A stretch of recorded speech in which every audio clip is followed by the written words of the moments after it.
स्वाहा तत्सवितुर्वरेण्यं भर्गो देवस्य धीमहि धियो यो नः प्रचोदयात्। ॐ गुरुर्ब्रह्मा गुरुर्विष्णु गुरुरेव महेश्वर गुरुरेव साक्षात् परब्रह्म तस्मै श्री गुरवे नमः। अखण्डमण्डलाकारं व्याप्तं येन चराचरं तत्पदं दर्शितं येन तस्मै श्रीगुरवे नमः। मातृवत् लालित्री च पितृवत् मार्गदर्शिका नमोऽस्तु गुरुसत्तायै श्रद्धा प्रज्ञायुता चया श्रद्धा प्रज्ञायुता चया। जय गुरुदेव। सभी को नमस्कार। आज के इस विशेष जूम सत्र में हमारे बीच आदरणीय अनिलेश भैया जी उपस्थित हैं। आज हम सबको उनके मार्गदर्शक शब्दों को सुनने का एक विशेष अवसर मिल रहा है। अब हम सब मिलकर उनका प्रेरक और ज्ञानवर्धक उद्बोधन सुनेंगे। मैं अनुरोध करती हूँ अनिलेश भैया अपना उद्बोधन प्रस्तुत करें। धन्यवाद।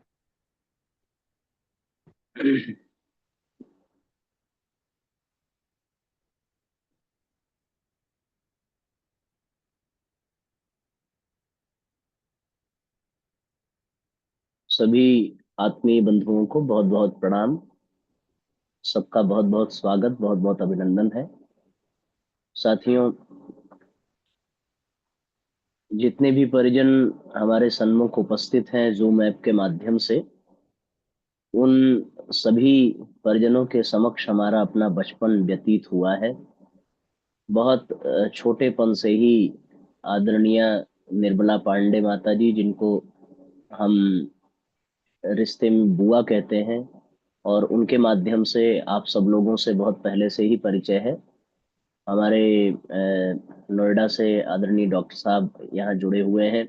उन्होंने भी बचपन से ही हमें स्नेह दुलार दिया है। आप सबको बहुत बहुत प्रणाम और बहुत बहुत धन्यवाद हमें ये अवसर प्रदान करने के लिए।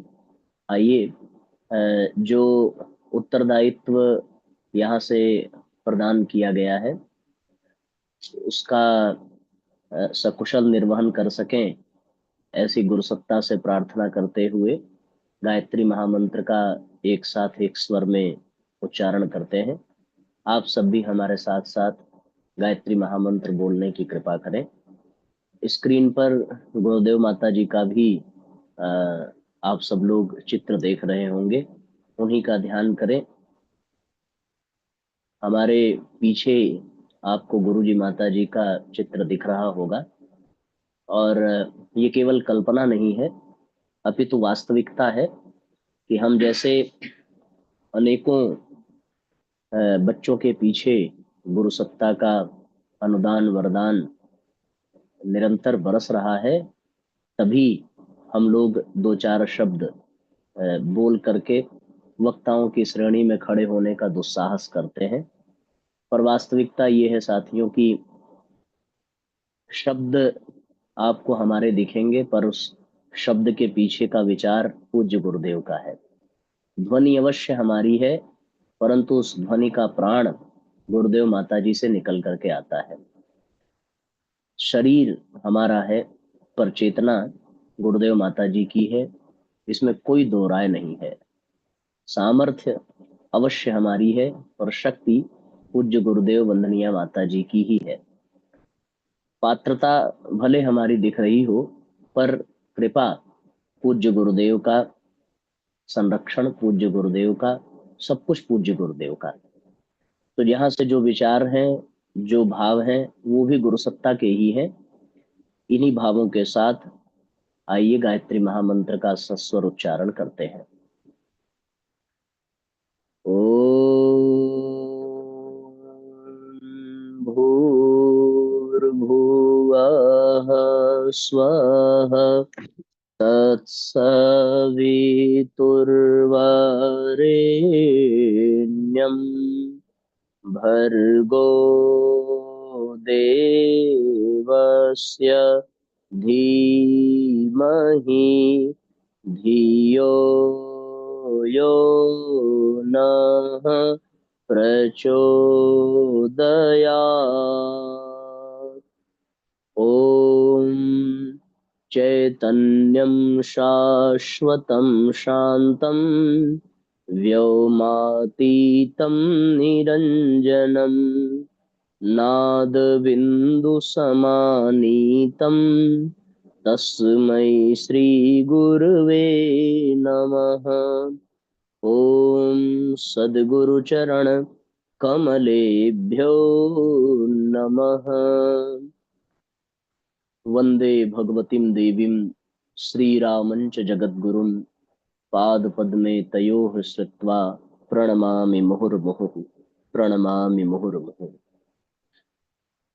परम पूज्य गुरुदेव परमदनिया माता जी के दिव्य संरक्षण में जूम ऐप के माध्यम से ऑनलाइन विभिन्न स्थानों से जुड़ने वाले सभी स्वाध्याय प्रेमी भाई बहन, श्रद्धामयी माताओं, आत्मीय बंधुओं, आप सबके हृदय में विराजमान गुरु सत्ता को बारंबार प्रणाम करते हुए अपनी बात को आरंभ करते हैं। साथियों, एक बार सभी लोग अपना हाथ ऊपर कर लें। सबको आवाज अच्छे से आ रही है? एक बार जरा सा बता देंगे। चलिए, बहुत बहुत धन्यवाद। हम लोग अपनी चर्चा प्रारंभ करते हैं। मनुष्य एक ऐसा प्राणी है जिसे अपने जीवन में कुछ भी करने के लिए सीखना पड़ता है, और सीखने के लिए भगवान ने मनुष्य को इंद्रियां प्रदान की है। कर्मेंद्रियां हैं, ज्ञानेंद्रियां हैं, उनके द्वारा मनुष्य सीखता है। नेत्रों से देख करके सीखता है, कानों से सुन करके सीखता है, अपने ज्ञानेंद्रियों से अनुभव लेकर के सीखता है, जिह्वा इंद्री से अपनी जिज्ञासा प्रकट करके सीखता है, अपनी समस्त इंद्रियों को वो सीखने में लगाता है।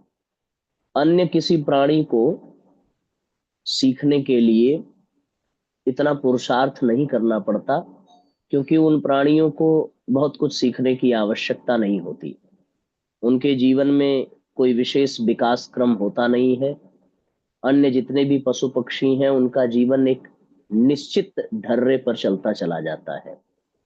प्राकृतिक अनुशासन के अंतर्गत प्रकृति के संरक्षण में जैसा ही उनका जीवन क्रम रहता है, उस जीवन क्रम के अनुसार वो निरंतर चलते चले जाते हैं। उनको कोई विशेष कक्षाएं लेनी नहीं पड़ती, कोई विशेष ज्ञान अर्जित करना नहीं पड़ता, किसी गुरुकुल में नहीं जाना पड़ता, कोई विशेष प्रशिक्षण नहीं लेना पड़ता।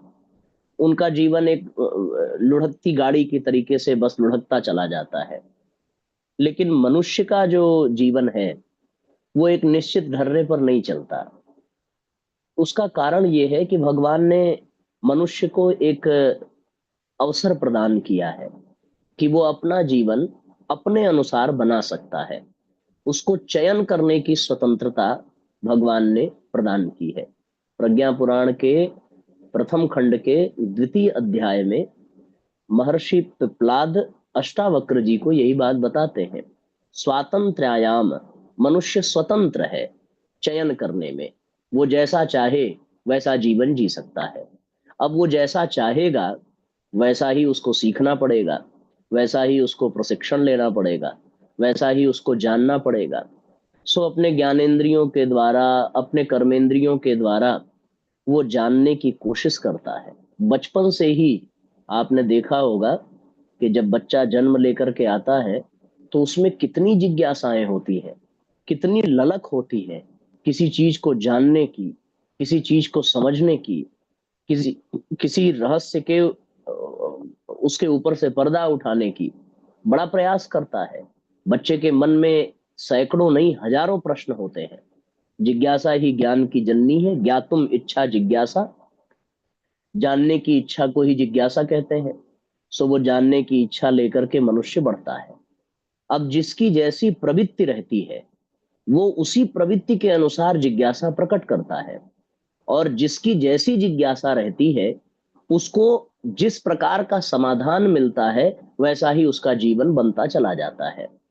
जिज्ञासा कौरवों में भी थी, जिज्ञासा पांडवों में भी थी, पर कौरवों की जिज्ञासा का समाधान शकुनी के द्वारा होता था। पांडवों की जिज्ञासा का समाधान भगवान कृष्ण के द्वारा, पितामह भीष्म के द्वारा होता था। तो केवल जिज्ञासाओं पर ही भविष्य निर्धारित नहीं होता, बल्कि जिज्ञासाओं का समाधान कहाँ से मिल रहा है इस पर भी बहुत कुछ निर्भर करता है। कौरवों के मामा शकुनी थे, पर अभिमन्यु के मामा भगवान कृष्ण थे।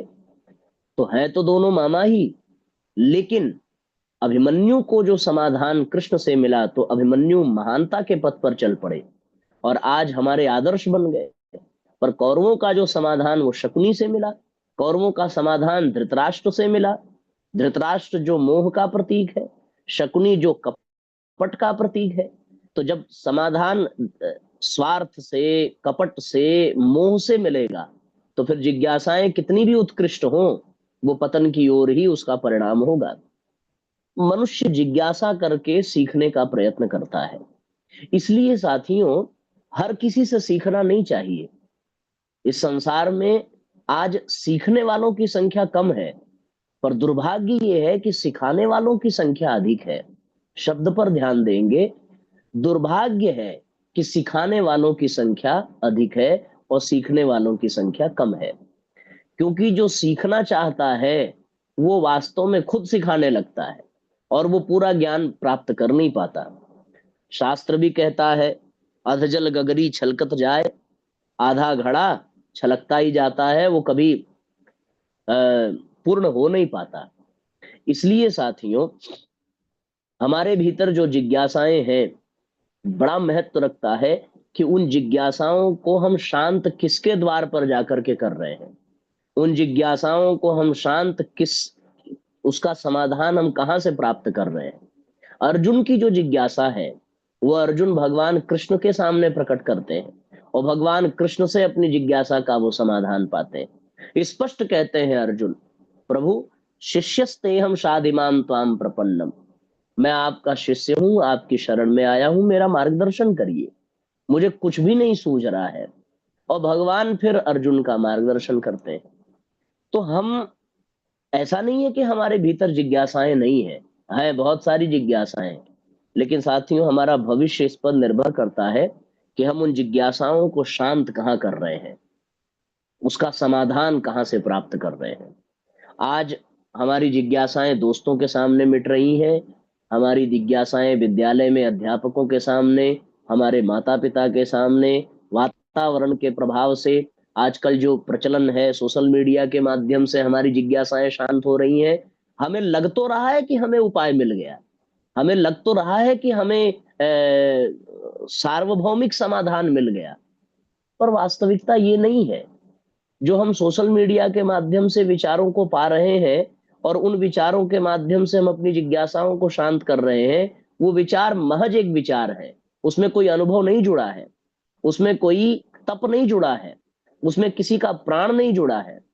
विचार तो सोशल मीडिया पर भी है, विचार तो दीवालों पर भी लिखे मिल जाएंगे, विचार पूज्य गुरुदेव के साहित्य में भी मिल जाएंगे, पर गुरु जी के साहित्य में जो विचार मिलेगा साथियों, वो विचार केवल विचार नहीं है, वो विचार गुरुदेव की तपस्या की अग्नि में पका हुआ विचार है, वो विचार ऋषियों के संरक्षण में सधा हुआ विचार है।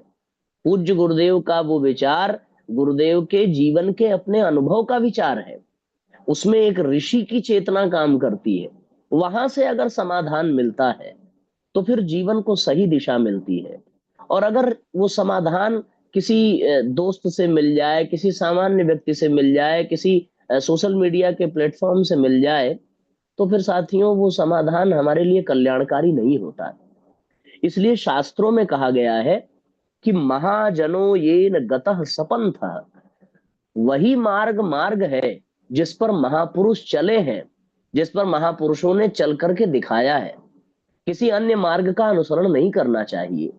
जिन मार्ग पर महापुरुषों ने चल करके महानता का वर्ण किया, उसी मार्ग पर चलने की आवश्यकता है। तो हमारे भीतर की जो भी जिज्ञासाएं हैं, उन जिज्ञासाओं का समाधान हमें किसी प्रामाणिक व्यक्तित्व के संरक्षण में प्राप्त करना चाहिए। किसी अप्रामाणिक व्यक्ति के संरक्षण में प्राप्त करने से हम भटक सकते हैं, हम मार्ग से हट सकते हैं, हम उत्थान की बजाय पतन को प्राप्त हो सकते हैं। आजकल बड़ा रिस्क है, हर चीज में, हर जगह, हर कोने में खतरा है।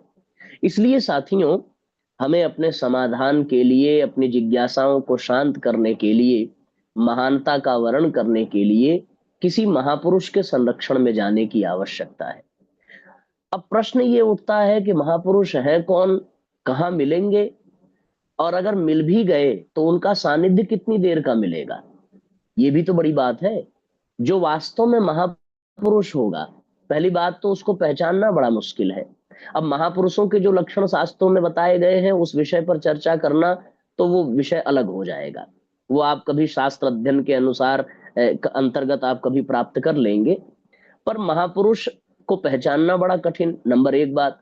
दूसरा, कि अगर भगवान की कृपा से, बिन हरि कृपा मिल ही नहीं संता, अगर प्रभु की कृपा से वो मिल भी जाए तो कितनी देर के लिए मिलेंगे। हम ही लोग पूज्य गुरुदेव से जुड़े हैं, तो फिर सशरीर गुरुदेव का संरक्षण हम कितनी देर पा सके। आप सब लोग वरिष्ठ हैं, आपको तो गुरुदेव को स्पर्श करने का सौभाग्य मिला होगा, आपने तो गुरु जी को अपने नेत्रों से देखा होगा, अपने कानों से सुना होगा। हम जैसे अकिंचन को वो भी सौभाग्य नहीं मिला, सशरीर न हम गुरुदेव को देख पाए, न सुन पाए, न छू पाए। तो अगर आप छू भी पाए होंगे, आप मिल भी पाए होंगे, आप देख भी पाए होंगे, तो कितनी देर के लिए। क्या उतनी देर में जीवन की सारी समस्याएं सुलझ जाएंगी? क्या उतनी देर में सारी उलझनें शांत हो जाएंगी? ये भी संभव नहीं है। अच्छा, जो वास्तव में महापुरुष होगा, वो जगत कल्याण के लिए, आत्म कल्याण के लिए, उसका एक एक पल बड़ा कीमती होता है, बहुत मूल्यवान होता है। बड़ी से बड़ी हस्तियां भी उनका दर्शन पाने के लिए पंक्तियों में खड़ी रहती हैं। अब गुरु जी के विषय में वंदनीय माता जी ने लिखा है कि जिन ऋषि मुनियों के नाम हम शास्त्रों में पढ़ा करते हैं, उन ऋषि मुनियों को पंक्ति में हाथ जोड़कर गुरुदेव से मिलने के लिए खड़े होते देखा है। ऐसे ही वंदनीय माता जी के वचन है। उन्होंने हिमालय यात्रा में अ, अपने आंखों से देखा हुआ दृश्य ये बताया है। तो अब तो इसका तात्पर्य कि गुरु जी की सत्ता तो बहुत ऊंची सत्ता है। उनके संरक्षण के लिए, उनके दर्शन के लिए जब ऋषि स्तर की चेतनाएं पंक्ति में खड़ी हैं, तो हम लोगों की तो फिर विशात ही क्या है। हम कहाँ से उनका संरक्षण प्राप्त कर सकते हैं। ऐसे महापुरुषों का संरक्षण मिलना बड़ा दुर्लभ होता है। फिर ऐसी परिस्थिति में कोई रास्ता बचता है क्या? आखिर किया क्या जाए? तब साथियों, शास्त्रों में ही झांकने पर एक बात समझ में आती है। ये घटना है कि जब भगवान कृष्ण अपने शरीर को त्यागने का मन बना चुके हैं और अपने धाम वापस जाते हैं, तो जाने से पहले उनके साथ केवल उनके मित्र उद्धव हैं, जो उनके मंत्री भी हैं, उनके शिष्य भी हैं। उद्धव ने प्रश्न किया कि भगवान, जब आप चले जाएंगे तो धर्म किसकी शरण में जाएगा? धर्मम कम शरणम गतः। अभी तो धर्म आपकी शरण में है, आप जैसा कर रहे हैं वैसा ही वही धर्म है। आपके आचरण का ही अनुसरण सारा संसार करता है। पर जब आप चले जाएंगे तब इस संसार का मार्गदर्शन, जब आप चले जाएंगे तब इस संसार का कल्याण कैसे होगा?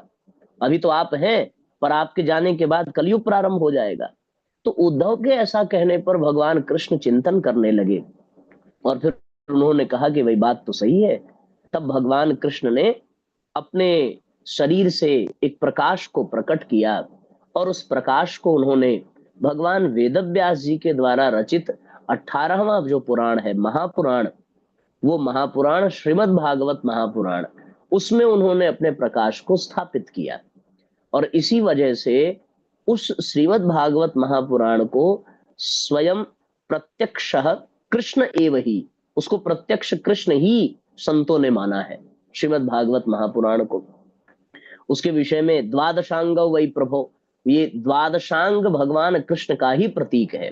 ऐसा भागवत के विषय में कहते हैं। तो भगवान ने उद्धव से ये कहा कि मेरे जाने के बाद मेरे द्वारा जो प्रकाश उत्पन्न हुआ है, ये भागवत महापुराण में स्थापित हो रहा है। इसमें बताई गई बातें ही हमारे आने वाले भक्तों, आने वाले परिकरों का मार्गदर्शन करेंगी। ये भागवत शास्त्र जन जन का कल्याण करेगा। कलौ कीरेण भाषितम, कलयुग के दुष्प्रभाव को मिटाएगा, जो इसके वास्तविक अर्थ को समझ पाएगा।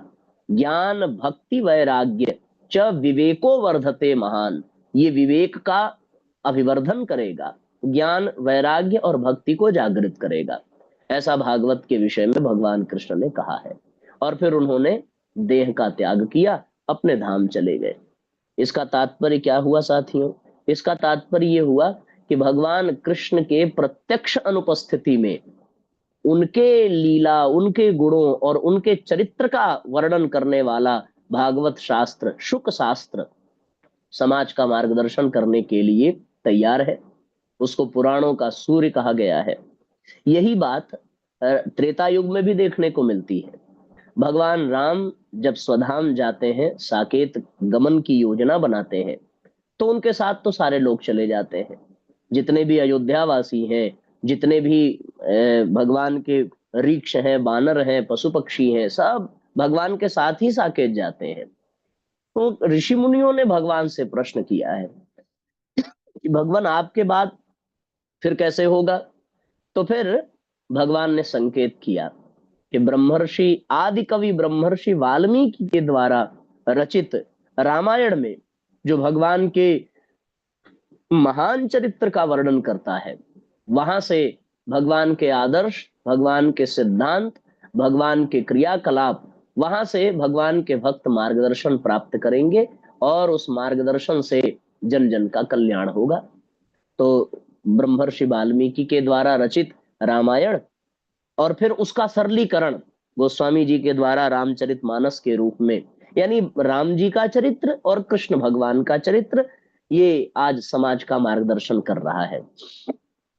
यही बात मुझे ऐसा प्रतीत होता है कि किसी ने पूज्य गुरुदेव से भी किया होगा कि भगवान, जब तक आप शरीर में हैं तब तक आप कुछ 1000, 2000, 5000, 10,000 लोगों का प्रत्यक्ष मार्गदर्शन कर सकते हैं, पर शरीर की क्षमताएं कभी तो कम होनी ही है, कभी न कभी तो शरीर का त्याग करना ही है। तो ऐसी परिस्थिति में फिर समाज का मार्गदर्शन कौन करेगा? धर्म किसकी शरण में जाएगा? ऐसी परिस्थिति में जब बच्चे व्यथित होंगे, परेशान होंगे, उनके जीवन में उलझने बढ़ेंगी, तो वो अपने जीवन की समस्या का समाधान कहाँ पाएंगे? ये प्रश्न जन जन के मन में आया होगा, और ये प्रश्न लोगों के मन में आवे, वो इसके समाधान के लिए परेशान हो, उसके पहले ही पूज्य गुरुदेव ने अपने जीवन को तिल तिल करके गलाया, एक एक पल को, क्षण क्षण को अपने बच्चों के कल्याण में लगाया। और उन्होंने 32-3300 से अधिक साहित्य का सृजन किया। क्या आवश्यकता थी पूज्य गुरुदेव को ऐसा करने की? क्या इससे उनको कोई लाभ हुआ? उनको व्यक्तिगत कोई लाभ हुआ क्या? व्यक्तिगत कोई स्वार्थ था उनका ऐसा करने का? उनको उनका कोई प्रयोजन सिद्ध हुआ? उनकी कोई 8-10 आने वाली पीढ़ियों और आने वाले जो वंशावली है, उनके जीविकोपार्जन का भार खत्म करने के लिए ऐसा गुरुजी ने किया? ऐसा बिल्कुल नहीं किया। उन्होंने तो इस संसार के जितने भी प्राणी हैं, उन सब की समस्याओं के समाधान के लिए एक अमानवीय पुरुषार्थ किया, अलौकिक पुरुषार्थ किया।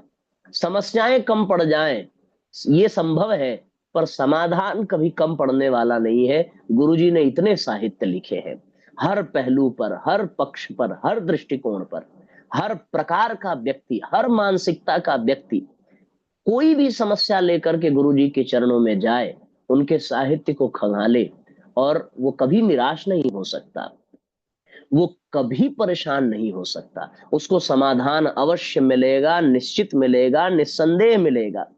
जीवन की उलझनों को शांत करने का सौभाग्य अवश्य प्राप्त होगा। ये बात मैं कहीं पढ़ करके नहीं कह रहा, ये बात मैं किसी से सुन करके नहीं कह रहा, ये बात मैं अपने जीवन के अनुभव से कह रहा हूं।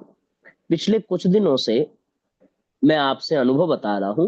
पिछले कुछ दिनों से हमारा स्वाध्याय में तो बहुत मन लगता है, हमारा यज्ञ में बहुत मन लगता है, ध्यान में हमारा बहुत मन लगता है, लेकिन जप में हमारा मन नहीं लगता है। जब हम जप करने बैठते हैं तो ऐसा लगता है कि बार बार मन उछट रहा है।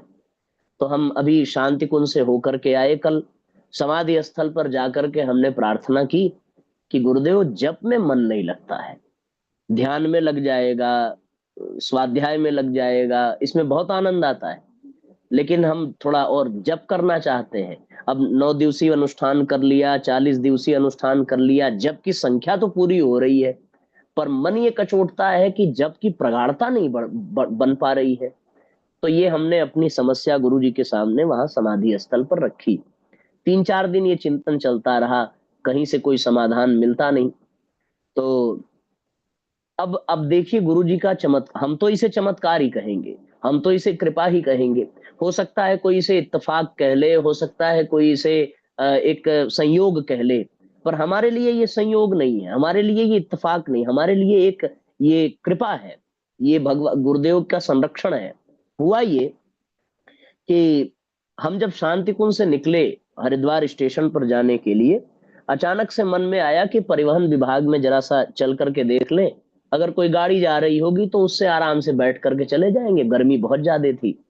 तो हम परिवहन विभाग की तरफ मुड़ गए, और आप विश्वास नहीं करेंगे, मैं परिवहन विभाग के पास पहुंचा, और वहां पहुंच करके हमने वहां के गेट पर गुरु जी का एक पैराग्राफ लिखा हुआ था, हमारी वसीयत और विरासत का एक खंड लिखा हुआ था। हम वहां गए गाड़ी के लिए, पर हमारी दृष्टि उसमें पड़ी तो हमने उसको पढ़ना प्रारंभ किया।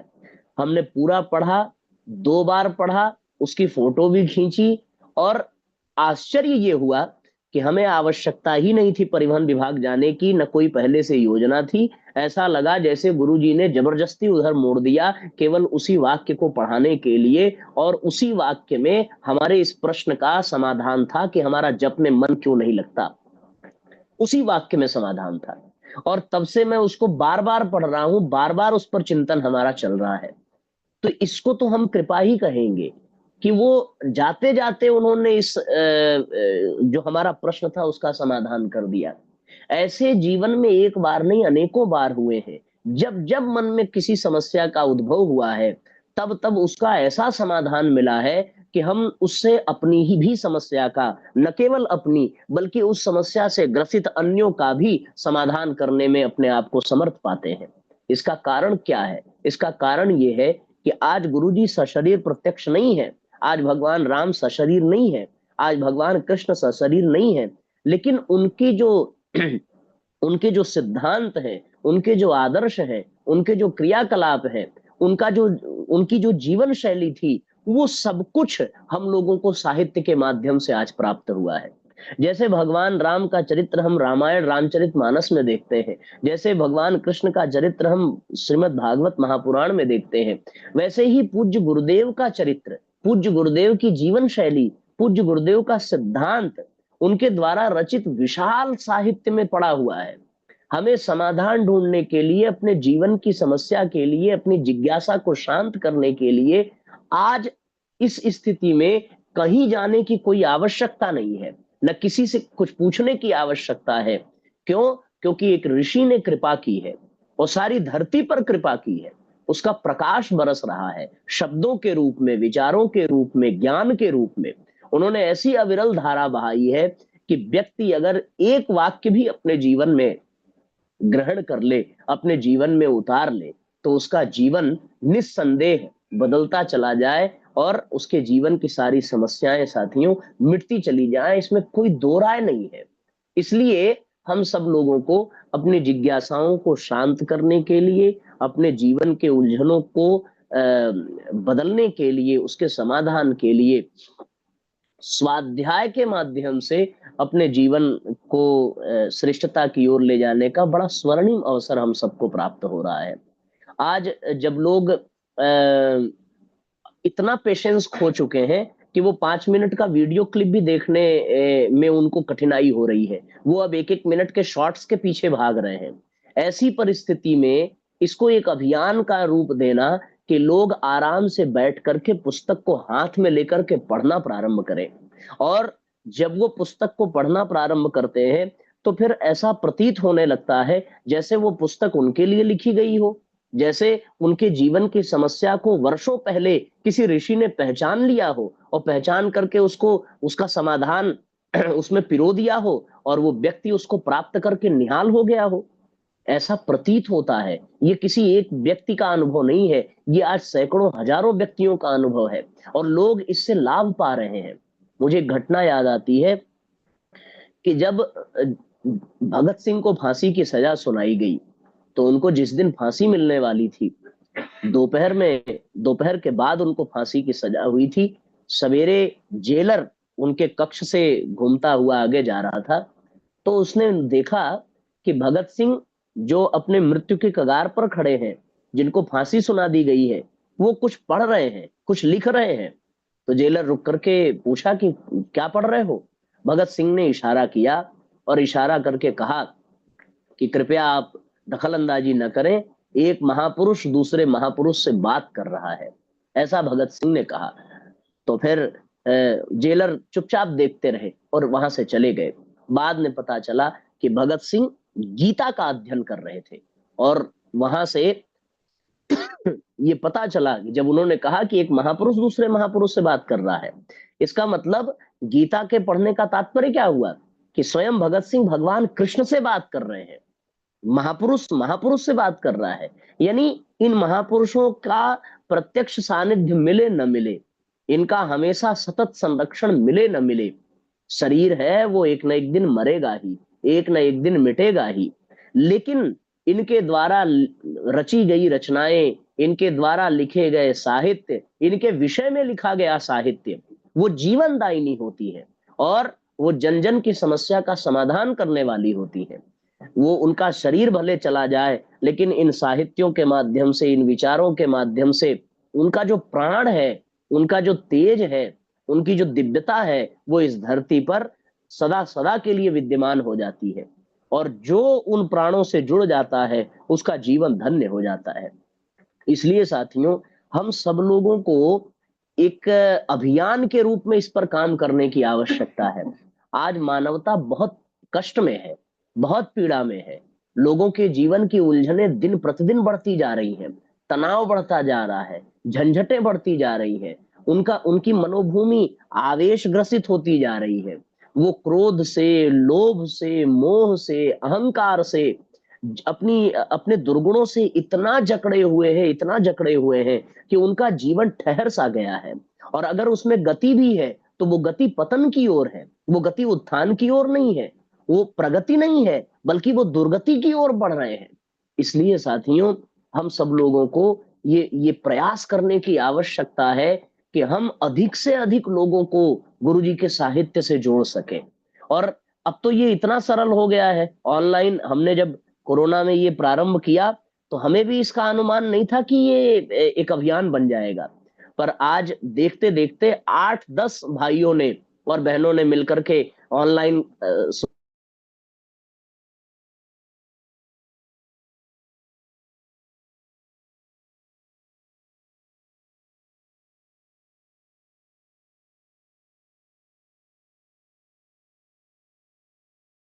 और हमारी प्रगति दीदी इस क्रम को बहुत अच्छे से संचालित कर रही हैं। तो ये अपने आप में कितना सुंदर और कितना सुखद है।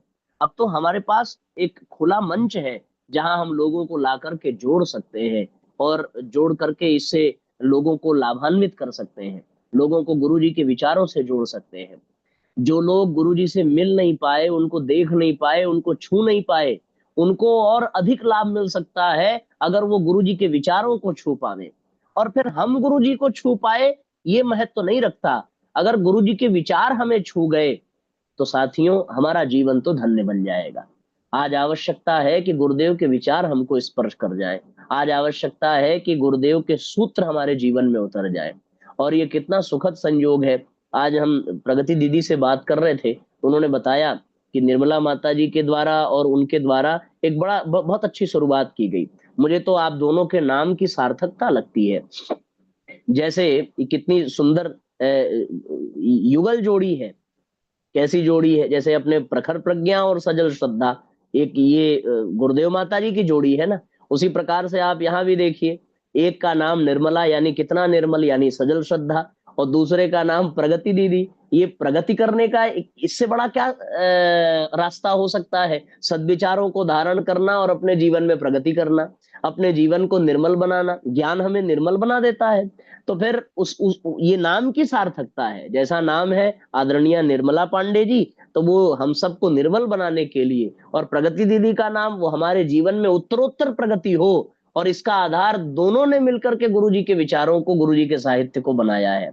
हम भी चाहें तो हम अनेकों के जीवन को निर्मल बना सकते हैं, हम अनेकों के जीवन को प्रगति करने का सौभाग्य प्रदान कर सकते हैं। गुरुदेव के साहित्य से, गुरुदेव के विचारों से, गुरुदेव के सूत्रों से।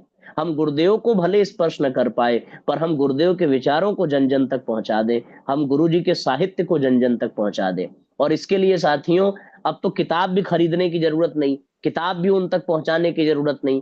किताब आदमी लेकर के पता नहीं पढ़ता होगा कि नहीं पढ़ता होगा, समझ में आता होगा कि नहीं समझ में आता होगा।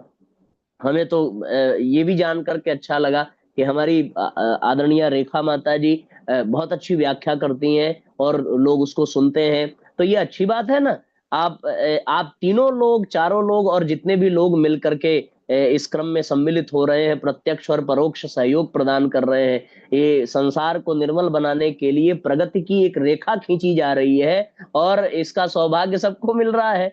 तो ये तभी हो सकता है जब सब लोग इसको मिलकर के प्रयास करें, तो साथियों बात बन जाएगी। और एक नाम और दीदी ने बताया था कि आदरणीय गीता माता जी हैं, उनका तो नाम ही गीता जी है। तो अभी हम लोग स्वाध्याय में भी श्रीमद् भगवत गीता पढ़ा रहे हैं। अब तक 4 अध्याय पूरे हो चुके हैं। एक पुस्तक अभी चल रही है, विचारों को उत्कृष्ट बनाए, उसके बाद 5वां अध्याय गीता का फिर हम उसमें पढ़ाएंगे।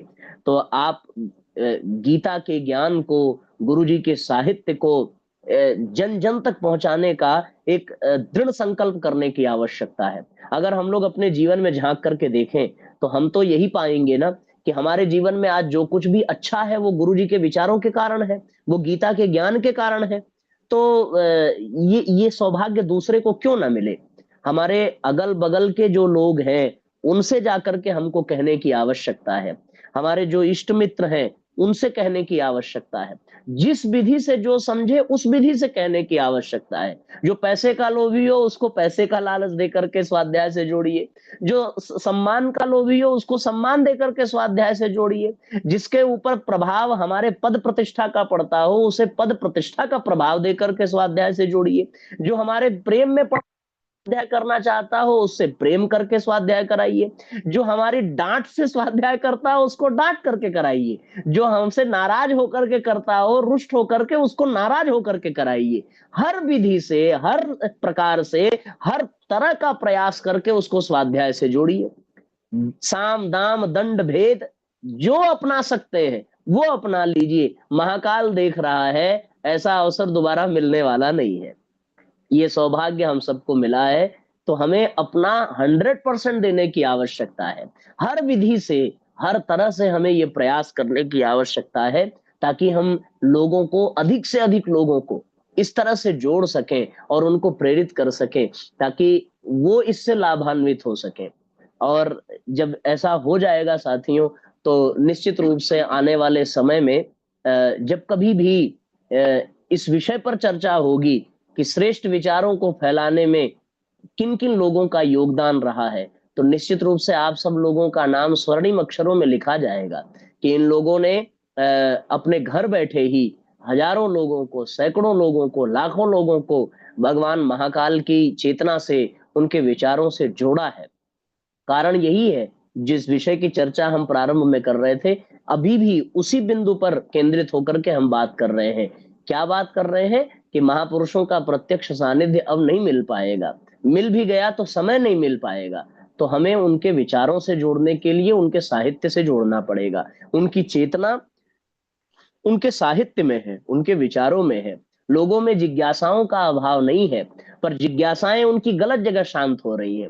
कोई क्रोध करके अपने घर से निकला, मन में आया कि भैया घर में शांति नहीं है, तो अब उसकी जिज्ञासा अगर दोस्त शांत कर रहा है तो वो कहेगा कि भैया एक पैक लगा ले, शांति मिल जाएगी। जिज्ञासा लेकर के दोस्त के पास गया, दोस्त ने नशेड़ी बना दिया। अब इसी प्रकार से किसी घर में गृह कलह हो रहा हो, तो वो अपने घर की समस्या लेकर के अपने मायके जाए, तो मायके से वहां उसकी भौजाई, उसकी माँ, वहां से वो समझाए कि देख ऐसा है कि मुंह पे कुछ और किया कर, अंदर कुछ। अब जिज्ञासा है तो वो समाधान चाह रही है, पर उसके समाधान से कलह मिटेगा नहीं, बढ़ेगा। उसके समाधान, वो दोस्त के पास समाधान लेकर के गया कि तनाव कम हो, पर उसने शराब की आदत पकड़ा दी, उसने सिगरेट की आदत पकड़ा दी। वो मायके में समस्या लेके गई तो वो छल कपट करना सीख के आ गई, वो और प्रपंच सीख करके आ गई। फिर किसी ने कह दिया ये वाले सीरियल में इसका समाधान है, तो वो वहां से समाधान लेकर के आई। सब सत्यानाश होता चला जा रहा है, और उस सत्यानाश होने को रोकना हो तो हमें एक ही काम करना है। हर वो मित्र शराबी बने उससे पहले उसके हाथ में गुरुजी का साहित्य हो। हर वो बहू अपने मायके से षड्यंत्र सीखे, उसके पहले उसके हाथ में गुरुजी का साहित्य हो। हर वो पति अपने पत्नी पर हाथ उठावे, उसके पहले उसके हाथ में गुरुजी का साहित्य हो। हर वो सास अपने बहू का शोषण करे, उसके पहले उसके हाथ में गुरुजी का साहित्य हो। कोई भी व्यक्ति पहला कदम गलत रास्ते पर बढ़ाना चाहे, उसके पहले अगर हमने उसको गुरुजी का साहित्य पकड़ा दिया, तो मैं समझता हूं कि इससे बड़ा कल्याण इस संसार का और कुछ नहीं हो सकता। हम भी इसी प्रयास में लगे हैं, इसको जानने में हम सबने अब इतना समय बीत गया, आज हमारी उम्र लगभग 32 साल हो रही है। पर अब ये इस बात का मलाल है कि समय इतनी तेजी से भाग रहा है, पर हम कहाँ उतनी तेजी से लोगों तक गुरुदेव के विचार पहुंचा पा रहे हैं। पर आज हम लोगों को ये करने की आवश्यकता है, इसके लिए जी जान से लगने की आवश्यकता है। जितना समय हमारा इस काम में जाएगा, उतना समय, समझ लीजिए, जीवन का उतना समय सार्थक है। बाकी समय तो खाने पीने, नाचने गाने, हंसने बोलने में व्यर्थ ही जा रहा है। जो समय गुरु के काम के लिए समर्पित समय जीवन का सच्चा समय है। उस समय के अतिरिक्त साथियों, अगर किसी और काम में अगर हमारा जीवन लग रहा, ये जान लीजिए कि वो जीवन बेकार है, वो जीवन व्यर्थ है। इसलिए अपने जीवन के एक एक पल को, एक एक क्षण को केवल गुरुजी के सपने को साकार करने में लगाना है। उन्होंने कहा कि धरती पर स्वर्ग आएगा, तो हमें उसके लिए प्रयास करना पड़ेगा। उन्होंने कहा कि धरती पर मनुष्य में देवत्व को जगाना है, तो अभी तक हमारे भीतर देवत्व नहीं जग पाया। इससे बड़ा दुर्भाग्य और क्या होगा। हम अपने भीतर का देवत्व भी नहीं जगा पा रहे हैं, और गुरुदेव के इतने बड़े सपने को कैसे साकार कर पाएंगे। तो हम देर न करें, हम अपने भीतर के देवत्व को जितना जल्दी हो सके जगा सके।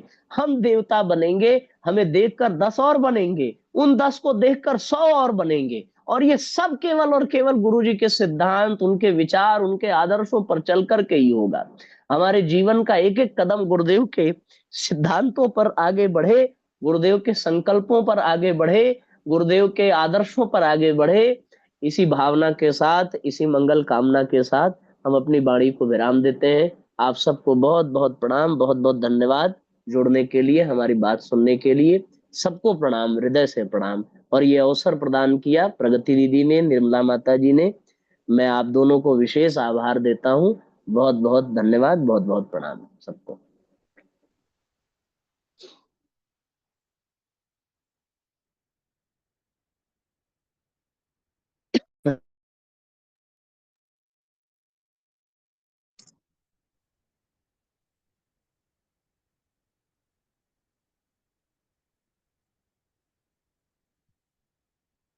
प्रणाम भैया, बहुत बहुत धन्यवाद। हम सभी आदरणीय अनिलेश भैया के अत्यंत प्रेरणादायक, हृदय स्पर्शी और ज्ञानवर्धक उद्बोधन के लिए हृदय से आभार व्यक्त करते हैं। उनके शब्दों ने आज हम सभी को नव चेतना, नई सोच और सकारात्मक ऊर्जा प्रदान की है। गुरुदेव की कृपा से ऐसे अवसर हमें बार बार मिलते रहें, यही हम सभी की कामना है। भैया ने अपने अनुभव और विचारों से जिस सहजता से हम सभी को दिशा दिखाई, उसके लिए हम उनके प्रति कृतज्ञता प्रकट करते हैं। आपका समय देना और हम सभी को इतना सुंदर मार्गदर्शन देना, इसके लिए पुनः पुनः सादर धन्यवाद। धन्यवाद। जय गुरुदेव। जय गुरुदेव। जय। शांति पाठ। ओ शान्तिरन्तरिक्षं शान्तिः पृथिवी शान्तिरापः शान्तिरोषधयः शान्तिः वनस्पतयः शान्तिर्विश्वे देवा शान्ति ब्रह्म शान्तिः सर्वगं शान्तिः शान्तिरेव शान्तिः सामा शान्तिरेधि ॐ शान्तिः शान्तिः शान्तिः सर्वारिष्टु शान्तिर्भवतु। सभी का बहुत बहुत धन्यवाद। कल मिलते हैं ठीक 9 बजे। जय गुरुदेव। शुभ रात्रि। जय गुरुदेव। सबको प्रणाम। शुभ रात्रि।